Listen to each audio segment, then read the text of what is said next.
দেখো আকাশ পেয়ে বৃষ্টিরা ছুঁয়ে যায় আমাকে, আজও দেখো ভেজা চোখে এলোমেলো গল্প লেখা হাতে। তোমাকে বোঝানো গেল না, তোমাকে শোনানো গেল না। আমি বৃষ্টি হয়ে তোমার চোখে ঝরবো ছোড়া, তুমি দুহাত পেতে আমায় চেয়ে করবে প্রার্থনা। তুমি আমার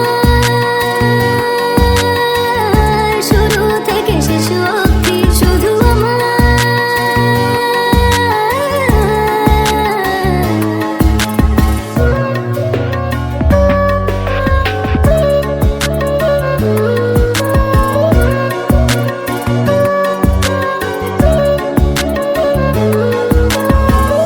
ভাঙলে ভেঙে স্বপ্ন